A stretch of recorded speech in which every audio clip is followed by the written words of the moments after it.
Folks, I'm Marc Delucchi, lead creator over here over at Bayside Baseball, and the game master / creator of Critical Hit, the first, I think, ever baseball-themed actual play show where we are playing Dungeons and Dragons. We're bringing Dungeons and Dragons and baseball. We've kind of mushed them together into our pilot season, a Critical Hit Last Chance. It's going to be a 4-episode adventure with some amazing players that is airing. The first episode is airing tonight, Wednesday, April 10th. They will be airing every other Wednesday for the next 4 weeks, or I guess 8 weeks, yeah. And yeah, I'm super excited about this and figured I'd take some time real quick to hop on here and make a video trying to sort of explain how we tried to bridge the gap between baseball and Dungeons & Dragons. Obviously, Dungeons & Dragons is not made for baseball. And I wanted to take a minute, too, as well. If you're a baseball fan who's tuning in because you like our content or want to check something new out, greatly appreciate it. But you might not know what the heck we're doing with D&D, and so I wanted to take some time to try to do as best I can with a little brief explainer of the game and also then how we tried to use the mechanics of the game for baseball. This is Davis Bishop Jr., a character sheet on D&D Beyond for one of the players. PC is short for player character, so that's the characters you'll be seeing in the game. Davis was played by my friend Eric Sutton, who you'll be meeting later tonight. So this is the character sheet. So there's a lot of numbers on here, and I can understand it can seem intimidating at first, but this is, I think, the basics, and the easiest way to explain this is these 5 or 6 numbers at the top: the strength, dexterity, constitution, wisdom, charisma. These are like kind of your base stats, your foundational stats. That sort of says like the default for this character, the higher, the better, right? So, and 10 is considered average. So if you look at that, okay, Davis is really strong. He's pretty dexterous. He's about average constitution. He's above average intelligence, really not very wise, but pretty charismatic.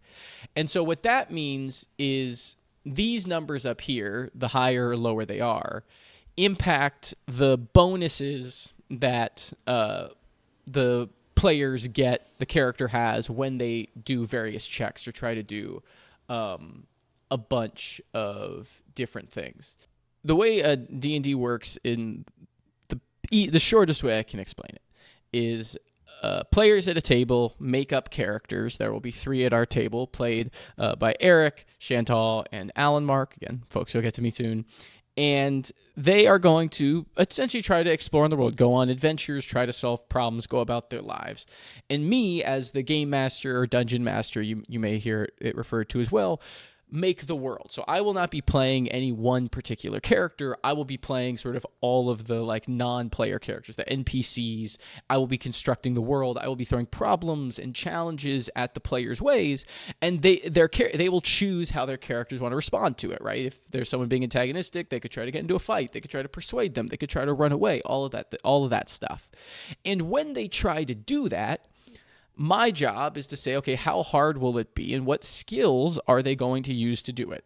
So you can see here, right, we'll just sort of say simplistically, let's say they are trying to lie to someone. Well, there's this skill right here called deception. And you can see that Davis has a +3 to his deception. So at that point, I'd say, okay, you're going to roll deception to see if you're able to deceive this person, if you're able to lie to this person and get away with it. And then they would roll one of these little 20-sided die. I'll sort of show it up to you. The 20 is what you want. Higher is better. They would roll that die and add that little bonus to it. So again, for Davis, it's a +3. If you rolled, let's say, a 10, he would add 3 to it. He would get a 13. That's above average. Maybe it would be a good enough. Maybe it wouldn't. That would sort of be depending on what I had decided the difficulty of the task in question is. So that's really the basic mechanics of how things are going to play out. So there's going to be some numbers thrown around. There's going to be a lot of roll an insight check, roll an investigation check, roll a perception check. And that could be a lot if you're unfamiliar with D&D, but I think the basic way to think about it is whenever I'm going to ask my players for a check, it's they're trying to do something, they're rolling to see how well they do it, and then we'll sort of move along from there. Another little, I'm not sure if it's actually official or just everyone kind of homebrews it, but If a player rolls something and they get that 20 on the die, that's called a natural 20. That is a critical success or an automatic success. It's guaranteed no matter what they add or subtract to that roll. If they roll a 20 on the die, it is a success. And on the flip side of that, if they roll a 1, they roll a 1 on that die, it's a natural 1. It is an automatic failure, no matter what the difficulty was. So those are two things to keep in mind as well. They're fun. So in terms of the baseball, how that all played out, let me see if I can, I guess I might need to move this to show this.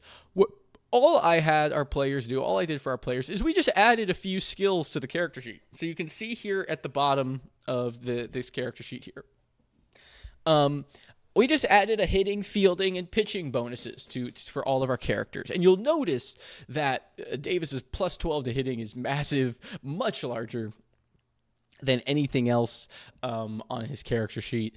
And, you know, if you're familiar with D&D, you know in this case, it's I think a level 2 character sheet, but Davis starts as a level 1 character. Anyway, for a low-level character to have a plus 12 at a skill is pretty unheard of. And the reason for that is these characters are all starting as very low level, like D&D. They are classed in D&D. Davis is a bard. Lily, played by Chantal, is a ranger. Cannon, played by Alan Mark, is a paladin. They have traditional D&D characters who have traditional D&D abilities. But I didn't think it'd be fair to punish their baseball abilities for that reason, right? Like, they are professional baseball players. They are going to be essentially high-level baseball players. And so we kind of homebrewed bonuses depending on the arcs or where each character was at in their career. Davis is also interesting. His plus 12 is the biggest bonus that any of the characters have to anything.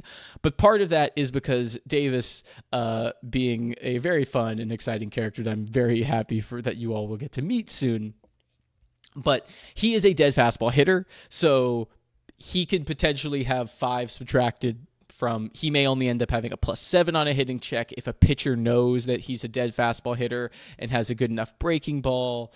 If he's facing a dead fastball hitter, he gets to roll with this thing called advantage or disadvantage, but that's deeper in the weeds. You don't need to worry about that too much. Anyway, I am very excited to share Critical Hit Last Chance with you over the coming weeks, and just figured I'd pop on here. I hope this was helpful, at least in a little bit, as a little primer if you're unfamiliar with D&D, or if you want to see sort of the basics of how we integrated baseball into D&D mechanics. We kept it very simple. We didn't do anything extremely complex or sort of game-breaking and creating a new system. We decided to work sort of within Dungeons & Dragons mechanics to make it easier for all of us and our players, and hopefully for you as the viewer as well.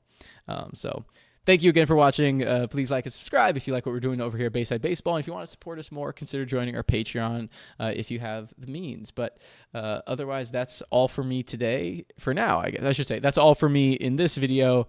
If you want to see more of me, you're going to see a lot more of me in Critical Hit Last Chance. I hope you check it out. See ya.